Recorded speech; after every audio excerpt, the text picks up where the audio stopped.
Hello guys, welcome back to my channel ট্রিয়ার daily রোজ। আমি আপনাদের রুম্পা পাত্র নিয়ে চলে এসেছি আবার আজকে একটা নতুন ব্লগ। তো দেখো, আজকে লাঞ্চে করেছি হচ্ছে এই যে ভাত, এটা হচ্ছে লাল শাক ভাজা। কে কে খেতে ভালোবাসো? আর এটা আমাদের গাছে কুমড়ো ফুলের বড়া, তোমাদের তখন দেখিয়েছিলাম ভিডিওতে কুমড়ো ফুল। এটা হচ্ছে সেই কুমড়ো ফুলের বড়া, আজকে অনেকগুলো কুমড়ো ফুল হয়েছে। আর এটা হচ্ছে শঙ্কর মাছ, মানে শঙ্কর মাছ আর মাছ অনেকে অনেক নামেই জানে। এটা একদম পুরো মাংসের মতো করা, লাল লাল করে। তো আজকে হচ্ছে এই মেনু। তো চলো আমরা লাঞ্চ করে নিই, লাঞ্চ করার পর তোমাদের সাথে আবার দেখা হচ্ছে। আর একটু বাদে আমার মেয়েও চলে আসবে, এদিকে আবার প্যান্ডেলের কাজ চলছে। চলো, একটু আওয়াজ তোমরা পাবে, তো ইগনোর দিস আওয়াজ, ঠিক আছে? চলো। তো দেখো, এই একটু রাত্রি হয়ে গেছে, 9টা বাজে।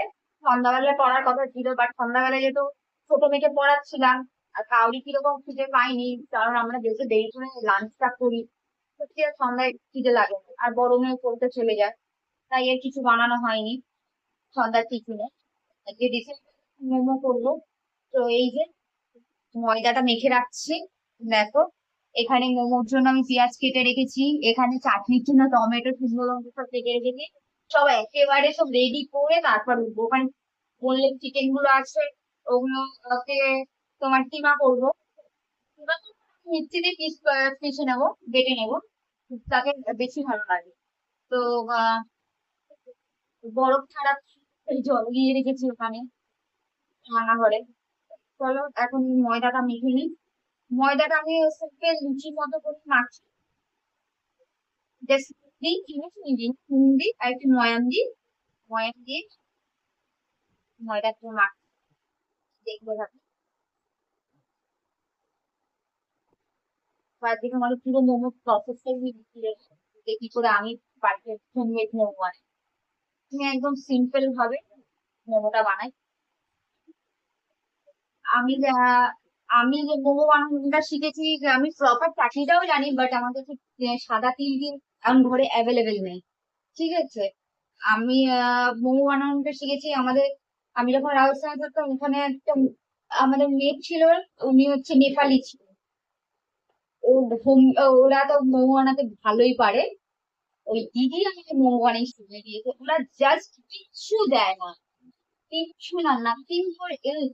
তোমার অনেকে দেখবে চিকেন মধ্যে তোমার বাঁধাকপি, তারপরে অনেক কিছু দেয়, ঠিক আছে? আবার একটু রসুন দেয় অনেকে, একটু আদা পেস্ট দেয়। ও শুধু পেঁয়াজ, শুধু পেঁয়াজ দেয়। আর ওই আমাকে ঘরে বলছে যে যখন দিদি তোমার কাছে কিছু থাকবে না, তখন তুমি এইভাবে এইভাবে করবে। আমরা আমাদের প্রত্যেকটা ওই যে নেপালের ভিতরেই গ্রামের বাড়ি, তাহলে আমাদের যখন কিছু থাকতো না আমরা তখন এইভাবে এইভাবেই করতাম।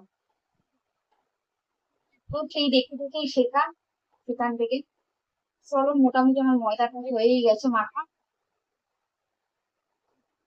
আমি এইটা বানানো কোনো ইউটিউব টিউব থেকে শিখিনি। হ্যাঁ, আমি বেশিরভাগ রান্নাই আমার হয় আমার বরের কাছ থেকে শেখা, নয় আমি রাজস্থানে যে ছিলাম, দিল্লিতে যে ছিলাম সেখানে থেকে শেখা। তারপরে তোমার আমার মামি শাশুড়ি দারুণ অসাধারণ রান্না করে, তার কাছ থেকে শেখা। তারপরে আমার মামি শাশুড়ির মেয়ে, আমার ননদ লন্ডনে থাকতো, সেখানে ও তো ওখানে তো মেড পাওয়া যায় না, ওখানে ওর কাজ ওকেই করতে হতো।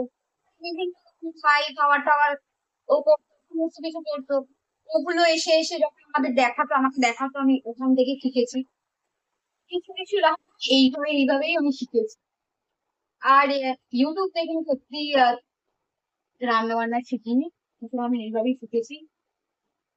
আর যখন আমি কোথাও ঘুরতে যাই, সেখানে যখন কোনো রেস্টুরেন্টে খেতে যাই, সেখানে যখন কোনো জিনিস পছন্দ হয় আমি সেখানে জিজ্ঞেস করি। এটা একটু বেসিক হয় যে কিভাবে কোন জিনিসটা যেটা আমার মুখে খুব ভালো লেগে যায়, বা আমার মেয়ে বা আমার হাজবেন্ডের যেটা মুখে ভালো লেগে যায়, সেখান থেকে আমি এই জিনিসগুলো।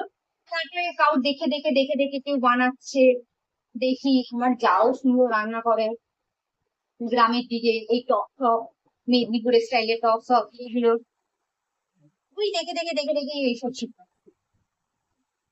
এইভাবেই আমার করা হয়। চলো, মোটামুটি হয়ে গেছে। এবার বাকি কাজগুলো সারি, তারপর তোমাদের সাথে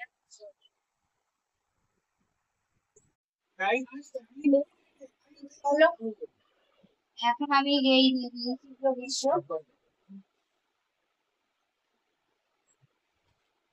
আগে একটু ছোট গোল করে নিয়ে তুলে নিই।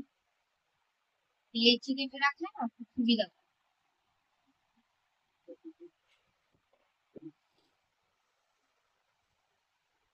লেচিগুলো কেটে রাখছি।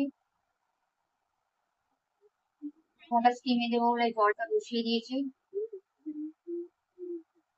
যেহেতু আমার কাছে মোমো স্টিমার নেই, তার জন্য আমি কড়াইতেই তোমার নিজে ভাজরাতে ভাপাবো। তো এইরকম যাদের কাছে নেই তারা ঘরোয়া ভাবে এইভাবেই করতে পারে।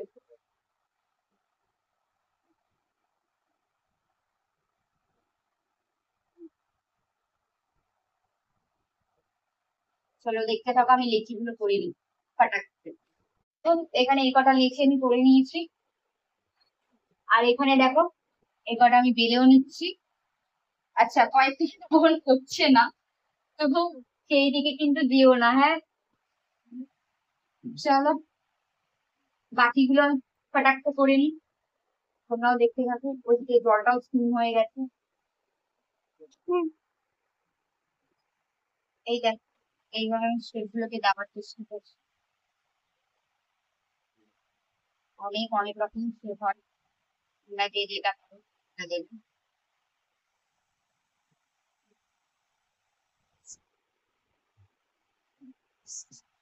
আমি যেটা আমি যেমন পারি তেমন দিই।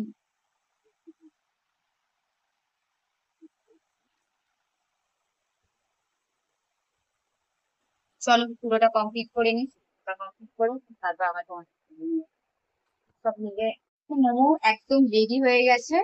এই যে এখন এই ঝাল চাটনিটা করেছি আমি নিজে, এটা দিয়ে বড় মেয়েকে খেতে দিচ্ছি, মেয়োনেজ দিয়ে ছোট মেয়েকে, ছোট মেয়ে ঝাল চাটনি খায় না তাই। চলো আমার মেয়েরা খেয়ে বলুক কেমন হয়েছে। চলো খাও, খাও। হয়েছে, ইয়াম্মি হয়েছে। তো চল, কেমন হয়েছে খেয়ে দেখো।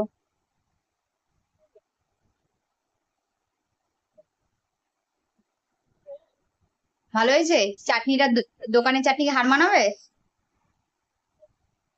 দেখো, চলো আমার মেয়েরা খা, এটাই আজকে রাতের ডিনার। চলো আজকের ব্লগটা এই পর্যন্ত। যদি ব্লগটা ভালো লেগে থাকে তাহলে লাইক শেয়ার এবং সাবস্ক্রাইব করে দেবে, আর কমেন্ট করতে কিন্তু ভুলবে না। তো চলো বাই, লাভ ইউ।